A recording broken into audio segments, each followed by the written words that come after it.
ಓಂ ಶ್ರೀ ಗುರುಭ್ಯೋ ನಮಃ. ನಮಸ್ಕಾರ ವೀಕ್ಷಕರೇ, ನಾನು ನಿಮ್ಮ ವಿಶ್ವನಾಥ್ ಶರ್ಮಾ ಮಾತನಾಡ್ತಾ ಇರುವಂಥದ್ದು. ಈ ಒಂದು ಸಂಚಿಕೆಯಲ್ಲಿ ಆಗಸ್ಟ್ ತಿಂಗಳಿನಲ್ಲಿ ಮೇಷರಾಶಿಯವರಿಗೆ ಗ್ರಹ ಸಂಚಾರದಿಂದ ಯಾವೆಲ್ಲ ಬದಲಾವಣೆ ಆಗ್ತಾ ಇದೆ ಅನ್ನುವಂಥದ್ದನ್ನು ಈ ವಿಡಿಯೋದಲ್ಲಿ ನಾನು ನಿಮಗೆ ಸಂಪೂರ್ಣವಾಗಿ ನಿಮಗೆ ತಿಳಿಸ್ಕೊಡ್ತಾ ಇದ್ದೇನೆ. ಈ ವಿಡಿಯೋನ ಲೈಕ್ ಮಾಡಿ, ನಮ್ಮ ಚಾನೆಲ್ನ ಸಬ್ಸ್ಕ್ರೈಬ್ ಮಾಡಿ. ನಿಮ್ಮ ಯಾವುದೇ ಜೀವನದ ಕಠಿಣ ಗುಪ್ತ ಸಮಸ್ಯೆಗಳಿದ್ದರೂ ಕೂಡ, ಎಲ್ಲಿಯೂ ಪರಿಹಾರ ಸಿಗದೇ ಇದ್ದರೂ ಕೂಡ ಈ ನಂಬರಿಗೆ ಒಂದು ಕರೆ ಮಾಡಿ ಸಂಪೂರ್ಣವಾಗಿ ನಿಮ್ಮ ಪರಿಹಾರ ಮಾಡಿಕೊಡ್ತೇವೆ. ಉದ್ಯೋಗ ಕ್ಷೇತ್ರದಲ್ಲಿ ಶನಿದೇವರ ಸ್ಥಿರ ದೃಷ್ಟಿ ಇರೋದರಿಂದ ನಿಮ್ಮ ಪರಿಶ್ರಮಕ್ಕೆ ತಕ್ಕ ಪ್ರತಿಫಲ ಅನ್ನುವಂಥದ್ದು ಸಿಗ್ತದೆ. ಈ ಆಗಸ್ಟ್ ತಿಂಗಳಿನಲ್ಲಿ ಕೆಲಸದ ಒತ್ತಡ ಅನ್ನುವಂಥದ್ದು ಹೆಚ್ಚಾದರೂ ಕೂಡ ನಿಮ್ಮ ಜವಾಬ್ದಾರಿಯನ್ನು ಯಶಸ್ವಿಯಾಗಿ ನಿರ್ವಹಿಸುತ್ತೀರಿ.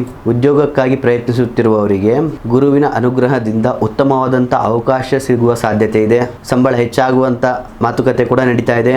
ಆರ್ಥಿಕವಾಗಿ ಆಗಸ್ಟ್ ತಿಂಗಳು ಗುರುಗ್ರಹದ ಬೆಂಬಲ ಉತ್ತಮವಾಗಿರ್ತದೆ.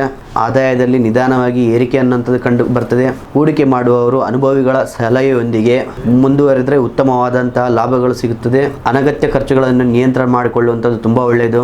ಇನ್ನು ವ್ಯವಹಾರಸ್ಥರಿಗೆ ರಾಹುವಿನ ಪ್ರಭಾವದಿಂದ ಹೊಸ ಯೋಜನೆಗಳು, ಹೊಸ ಗ್ರಾಹಕರು, ಹೊಸ ಮಾರುಕಟ್ಟೆ ಅವಕಾಶ ಅನ್ನುವಂಥದ್ದು ಕಂಡು ಬರ್ತದೆ. ಆದರೆ ಯಾವುದೇ ಒಪ್ಪಂದಕ್ಕೆ ಸಹಿ ಮಾಡುವ ಮೊದಲು ದಾಖಲೆಗಳನ್ನು ಸಂಪೂರ್ಣವಾಗಿ ಪರಿಶೀಲಿಸಿ. ಶನಿದೇವರ ಪ್ರಭಾವದಿಂದ ತಾಳ್ಮೆಯಿಂದ ನಿರ್ಧಾರ ತಗೊಂಡ್ರೆ ದೀರ್ಘಕಾಲದ ಪ್ರಭಾವ ಸಿಗುತ್ತದೆ. ಇನ್ನು ಪ್ರೀತಿ ವಿಷಯದಲ್ಲಿ ರಾಹು ಕೇತುಗಳ ಪ್ರಭಾವದಿಂದ ಕೆಲವೊಂದು ಸಣ್ಣ ತಪ್ಪು ತಿಳುವಳಿಕೆ ಉಂಟಾಗ್ತದೆ. ಅನುಮಾನಕ್ಕಿಂತ ನಂಬಿಕೆ ಮೇಲೆ ನೀವು ವಿಶ್ವಾಸ ಇಟ್ಟರೆ ನಿಮ್ಮ ಬಾಂಧವ್ಯ ಅನ್ನುವಂಥದ್ದು ಇನ್ನೂ ಗಟ್ಟಿ ಆಗ್ತಾ ಹೋಗ್ತದೆ.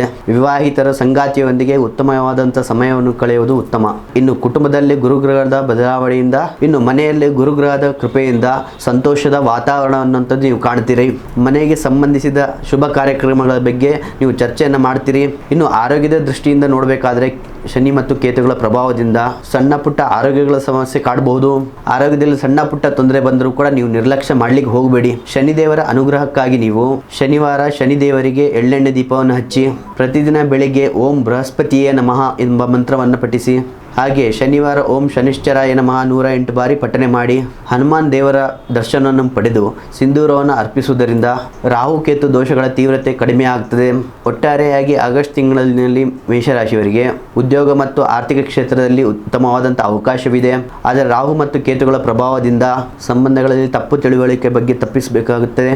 ತಾಳ್ಮೆಯಿಂದ ನಡೆದುಕೊಂಡ್ರೆ ಈ ಆಗಸ್ಟ್ ತಿಂಗಳು ಯಶಸ್ವಿ ಮತ್ತು ನೆಮ್ಮದಿಯನ್ನು ಅನುಭವಿಸಬಹುದು. ನೋಡಿದ್ರಲ್ಲ ವೀಕ್ಷಕರೇ, ಇದಾಗಿತ್ತು ಆಗಸ್ಟ್ ತಿಂಗಳ ಮೇಷರಾಶಿಯವರ ಭವಿಷ್ಯ. ನಿಮ್ಮದು ಕೂಡ ಮೇಷರಾಶಿಯಾಗಿದ್ದರೆ ಜೈ ಹನುಮಾನ್ ಎಂದು ಕಮೆಂಟ್ ಮಾಡಿ, ಈ ವಿಡಿಯೋನ ಲೈಕ್ ಮಾಡಿ ಹಾಗೂ ಶೇರ್ ಮಾಡಿ, ನಮ್ಮ ಚಾನೆಲ್ನ ಸಬ್ಸ್ಕ್ರೈಬ್ ಮಾಡಿ. ಮುಂದಿನ ವೀಡಿಯೋಸ್ನಲ್ಲಿ ಸಿಗೋಣ. ಧನ್ಯವಾದಗಳು.